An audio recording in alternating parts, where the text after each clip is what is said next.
कोई महिला अपने पारिवारिक रिश्तों से खुश नहीं थी और किसी और व्यक्ति के साथ संबंध बना ली, उस कंडीशन में अन्य व्यक्ति के खिलाफ उस महिला का पति धारा 497 में एफआईआर दर्ज करा देता। ये एफआईआर उस व्यक्ति के लिए बड़ी घातक सिद्ध होती, क्योंकि यहाँ पर वो गलत काम करने का दोषी है। वो महिला जो उसके साथ उस गलत काम में शामिल है, उसके खिलाफ कोई कार्रवाई नहीं होगी। इस संबंध में 2018 का जोसेफ साइन बनाम यूनियन ऑफ इंडिया का जजमेंट बड़ा ही महत्वपूर्ण है।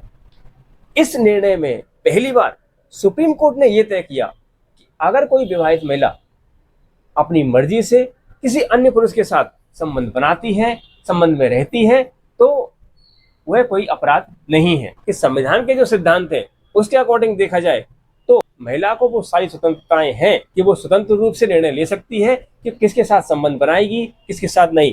ये निर्णय जब आया उसके बाद से समाज में लिव इन रिलेशन का चलन बढ़ता गया। आज की डेट में कई महिलाएं विवाहित होने के बाद भी अपने पतियों से अलग रह रही हैं।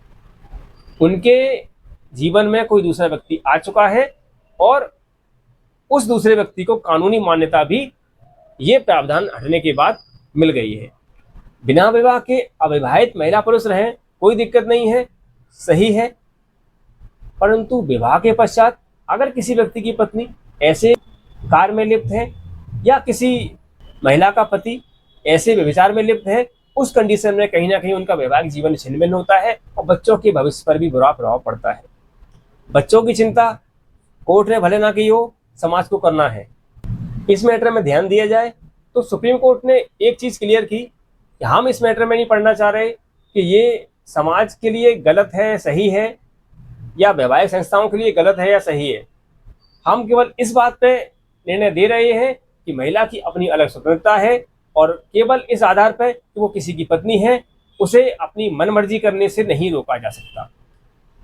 अपनी मनमर्जी का कार्य करना, संविधान के अधिकारों के तहत कार्य करना, ये उसका अधिकार है। महिला चाहे किसी की पत्नी हो या किसी की पुत्री हो, अगर वो 18 वर्ष की आयु पूर्ण कर चुकी है तो वो किसी की संरक्षितता में नहीं है और वो अपना निर्णय लेने में स्वतंत्र है। अगर कोई व्यक्ति इस प्रकार के व्यभिचार में लिप्त है, उसके पति या पत्नी को मैट्रिमोनियल डिस्प्यूट में इस बात के आधार पर डिवोर्स लेने का अधिकार